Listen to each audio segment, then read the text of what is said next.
95% of leaders don't communicate effectively because of this one important element they fail to include in their communication. It's something you constantly said as a child, but for some reason you neglect to say it as an adult. And I know if you start to include this one element in your workplace communication, it will dramatically impact the way you delegate, give feedback, motivate people, give updates, basically any type of communication you use in the workplace. So what is this communication mistake, you ask? Well, rather than tell you, because that would be too obvious, I'm going to give you 2 examples to see if you can spot it. Example sentence 1. I need you to involve Henry in this client project you're working on. Example sentence 2. I need you to involve Henry in this client project you're working on because he has expertise that will help you. So let's break these 2 sentences down. The first example, I need you to involve Henry on the client project you're working on, tells the other person you're talking to what you want them to do. That's really important. When you delegate or when you give feedback,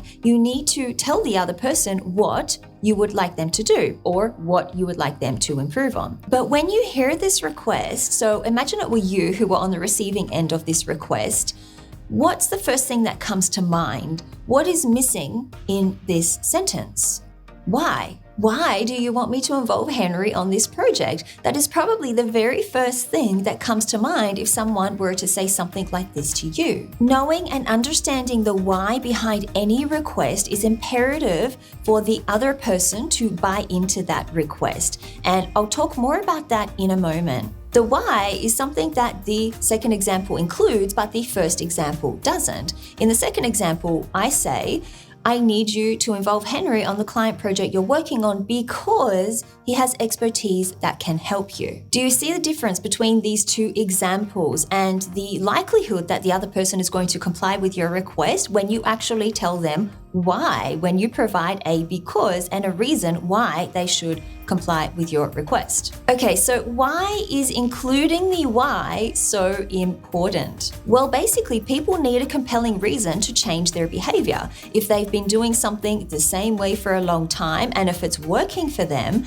they need a compelling reason in order to change and do something different. It actually doesn't have to be a compelling reason. It just needs to be a good enough reason to motivate that person to change their behavior. Alex Lickerman in Psychology Today explains that we are, all of us, meaning-seeking creatures. We seek not to only define the meaning of our lives by adopting, whether consciously or unconsciously, an overarching purpose, but also to understand the reason for almost everything that happens in the course of each day. Basically, it's human instinct to want to know why. Why does your boss want a one-on-one meeting with you? Why is your coworker asking you to help them with this project? Why is your spouse going to be late home from work tonight? The why drives us in everything that we do, and put simply, we're far more likely to accept a change if we understand the reason for it. But many people neglect to include the why in their communication, and there are 3 reasons for that. The first one is that it's too time consuming.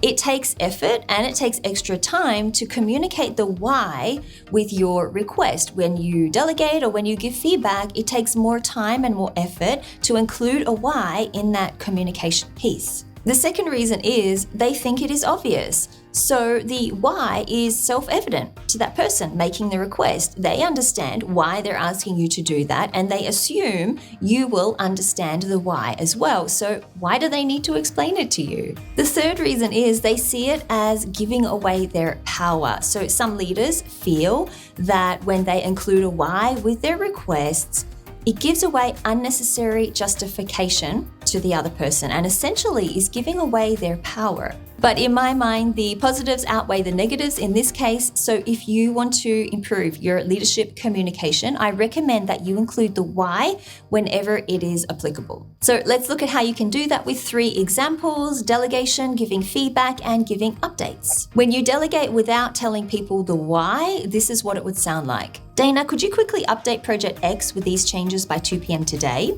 And upon hearing this, Dana's first thought is probably, why? Why do you want me to update those changes by 2 p.m. today? So to motivate Dana to comply with your request, this is something that you should have said instead. Dana, could you quickly update Project X with these changes by 2 p.m. today, because our boss wants to discuss it in the monthly meeting. And there you have it. Simply by adding in the because, which gives a why, Dana understands the reason for your request and it motivates her to comply with that request. And you'll see the same benefit when giving feedback. Giving feedback without including a why would sound like this. Dana, when you updated Project X, you forgot to include what we discussed in yesterday's meeting. This really needed to be included. Compared to using the why, which would sound like this. Dana, when you updated Project X, you forgot to include what we discussed in yesterday's meeting.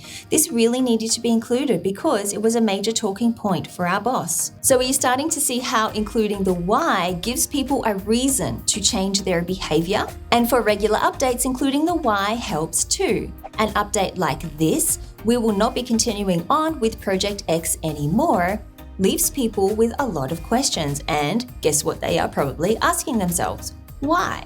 Whereas an update like this, we will not be continuing on with Project X anymore because it is not profitable for our company.